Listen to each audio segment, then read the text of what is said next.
తెలంగాణ నూతన సచివాలయం ప్రారంభానికి సిద్ధమైంది. కొత్త సెక్రటేరియట్ను ఈ నెల 30న సీఎం కేసీఆర్ ప్రారంభించనున్నారు. 6 అంతస్తుల్లో నిర్మించిన సచివాలయం దేశానికే తలమానికంగా నిలుస్తుందని మంత్రి వేముల ప్రశాంత్ రెడ్డి అన్నారు. సెక్రటేరియట్పై వచ్చే ఆరోపణలను పట్టించుకోవాల్సిన అవసరం లేదంటున్న ప్రశాంత్ రెడ్డితో మా ప్రతినిధి చందు ఫేస్ టు ఫేస్. కొత్తగా నిర్మించిన అంబేద్కర్ సచివాలయం ఈ నెల 30న ప్రారంభానికి సిద్ధమవుతోంది. ప్రస్తుతం ఇదే అంశంపై మనతో మాట్లాడేందుకు మంత్రి వేముల ప్రశాంత్ రెడ్డి ఉన్నారు. ప్రశాంత్ రెడ్డి గారు, చెప్పండి, గత బీఆర్కే అప్పుడు భవన్ గతంలో ఉన్నటువంటి ఇక్కడ చూసాం పరిపాలన ఎలా సాగిందో అప్పుడు ఉన్నటువంటి సెక్రటేరియట్, ఇప్పుడు దీనికి తేడా ఏంటి? తేడా మీకు కనిపిస్తలేదా? తేడా చాలా స్పష్టంగా ప్రస్ఫుటంగా. అప్పుడు ఏ మినిస్టర్ ఎక్కడ ఉంటున్నదో తెలియకపోతుండే, ఎవరు ఎక్కడ ఆఫీస్ ఉంటున్నదో తెలియకపోతుండే. ఏ బిల్డింగ్, ఒక బిల్డింగ్ అక్కడ, ఒక బిల్డింగ్ ఇక్కడ, ఒకటి సగం గులిపోయి, ఒకటి క్రాక్లు వచ్చి, ఒకటి లీక్లు అవుతూ ఇట్లా విచిత్రంగా ఉంటుండే. అది వద్దు, బాగాలేదు అని ముఖ్యమంత్రి గారు భావించి, అంటే దాంట్లో ఏమవుతుండే అంటే మినిస్టర్ సెక్రటరీని కలవాలంటే ఉన్నాడో లేదో తెలియకపోతుండే. అట్లా ఒక రోజులో క్లియర్ అయ్యే ఫైల్ 4 రోజులు పట్టేది. సో దానివల్ల ప్రజలకు ఇబ్బంది, పరిపాలన పథకాలు ఏమైనా ప్రజలకు చేరేటి లేట్ అవుతూ ఉన్నాయి. అట్లా కాదు, ఒక ఆర్గనైజ్డ్గా కట్టుకుందాం. ఫస్ట్ ఆఫ్ ఇట్స్ కైండ్ ఈ దేశంలో మినిస్టరు సెక్రటరీ సెక్షన్ ఒకటే దగ్గర ఉండాలి. ఉంటే సో దట్ ఏదైనా 1 మినిట్లో డెలివరీ అయిపోద్ది. 4 రోజులు పట్టే ఫైల్ కూడా ఒక రోజులో క్లియర్ అవుతుంది. కాబట్టి ఆ రకంగా మనం కట్టుకుందాం కొత్తది అని చెప్పి ఫెసిలిటీ వైజ్ అది.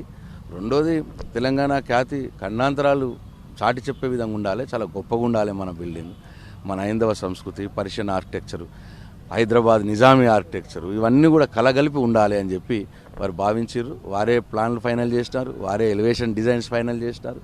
వారు ఫైనల్ చేసిన దాన్ని మేము ఎగ్జిక్యూట్ చేయడంలో మేము చేస్తాం. ప్రధానంగా ఈ సెక్రటేరియట్ నిర్మాణంలో మీ పాత్ర ఎక్కువ కనిపించింది. ఎందుకంటే అహర్నిశలు ఇక్కడే ఉండి మీరు కృషి చేశారు. ఈ బిల్డింగ్ నిర్మాణంలో చాలా పాత్ర మీది కనిపిస్తుంది. ఎలా ఫీల్ అవుతున్నారు? డెఫినెట్గా చాలా సంతోషంగా. ముఖ్యమంత్రి గారు మాకు భాగస్వామ్యం కల్పించడమే చాలా అదృష్టం మాది. అంటే ఒక R&B మంత్రిగా నా బాధ్యత కూడా, ఇంత మంచి ఐకానిక్ బిల్డింగ్ మంచిగా జరగటానికి చూడవలసిన బాధ్యత కూడా నా మీద ఉంటుంది.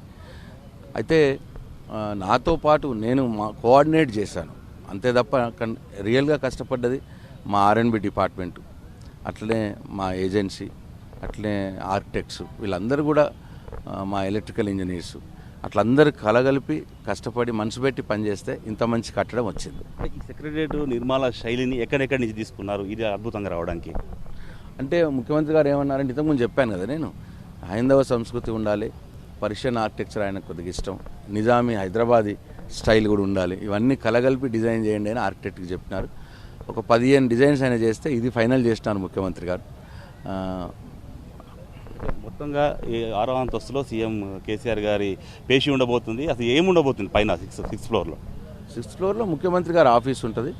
తర్వాత వారికి సంబంధించిన కాన్ఫరెన్స్ హాల్ ఉంటుంది, సీఎం సెక్రటరీ ఆఫీసులు ఉన్నాయి, అట్లనే CS గారి ఆఫీస్ కూడా అక్కడే ఉంది, వారి GAD ప్రోటోకాల్ ఆఫీస్ కూడా అక్కడే ఉంది. అంటే క్యాబినెట్ హాల్ ఉంది, ఒక కాన్ఫరెన్స్ హాల్ ఉంది, డైనింగ్ హాల్ ఉంది, ఇట్లా ప్రజలతో మాట్లాడటానికి ఇంకొక హాల్ ఉంది. 6th ఫ్లోర్ అంతా సీఎం గారికి సంబంధించి. అంటే మొత్తం 28 ఎకరాల్లో 2.5 ఎకరాల్లో మాత్రమే బిల్డింగ్ కట్టారు. అంటే కొంత ఇరుకుగా కట్టారంటే ఒక విమర్శ వినిపిస్తుంది. దీని మీ కామెంట్ ఏంటి? ఇరుకుగా ఏం లేదండి, దాదాపు 10 లక్షల స్క్వేర్ ఫీట్ కట్టినాం. ఇరుకుగా ఏం లేదు, చాలా బాగుంది, చాలా చాలా అంటే చాలా బాగుంది. కొద్దిగా ఈర్ష్యపడే వాళ్ళు ఆ మాట అంటున్నారు. వాళ్ళకి పాపం తెలంగాణ మంచిగుండు ఇష్టం ఉండదు కొంతమందికి, వాళ్ళే ఇటువంటి మాటలు మాట్లాడుతున్నారు. అట్లేం లేదు, చాలా బాగుంది. ప్రధానంగా సీఎం గారు ఏ ఎంట్రన్స్ నుంచి లోపలికి వస్తారు? మంత్రులు ఈస్ట్ ఎంట్రన్స్ నుంచి సీఎం గారు వస్తారండి, నార్త్ ఈస్ట్ నుంచి ఎంప్లాయీస్ వస్తారు, సౌత్ ఈస్ట్ నుంచి విజిటర్స్ వస్తారండి. ఈ 30వ తారీఖు నాడు ఏ కార్యక్రమాలు ఉండబోతున్నాయి ఇక్కడ? మొట్టమొదటిగా 6 గంటల నుంచి యాగం స్టార్ట్ అవుతుందండి. సుదర్శన యాగము, చండీ హోమము, అట్లే వాస్తు హోమము 3 ఇక్కడ జరుగుతాయి. అది 10-10:30 కల్లా పూర్తయి ముఖ్యమంత్రి గారు 1:20కి వస్తారు. ముహూర్తం 1:20 నుంచి 1:32 మట్టుకుంది. 1:20కి వచ్చి రిబ్బన్ కట్ చేసి ఆ తర్వాత ఆయన ఛాంబర్లో ఎంటర్ అయ్యి వారి సీట్లో ఆసీనులు అవుతారు. అంటే ఒక రాజా సౌధం, రాజా ప్రసాదంలా ఈ బిల్డింగ్ కనిపిస్తుంది. పరిపాలన కూడా అదే రకంగా ఉంటుందా ముందు నుంచి? ఇది కట్టిందే ప్రజల కోసం, ప్రజలకు మెరుగైన పరిపాలన, సత్వర పరిపాలన అందాలనే ఇది కట్టినారు ముఖ్యమంత్రి గారు. డెఫినెట్గా ప్రజలకు మంచి పరిపాలన జరుగుతుంది దీంట్లో నుంచి. Thank you. మొత్తం మీద చూసినట్టయితే ఖచ్చితంగా పరిపాలన చాలా అద్భుతంగా జరుగుతుంది. పరిపాలన బాగా ఉండాలనే ఇలాంటి సచివాలయాన్ని నిర్మించాం. ఖచ్చితంగా చాలా అద్భుతంగా పరిపాలన కొనసాగుతుందని చెప్పి మంత్రి వేముల ప్రశాంత్ రెడ్డి చెప్తున్నారు. వీడియో జర్నలిస్ట్ వినోద్తో చంద్రశేఖర్, ప్రైమ్9 న్యూస్, హైదరాబాద్.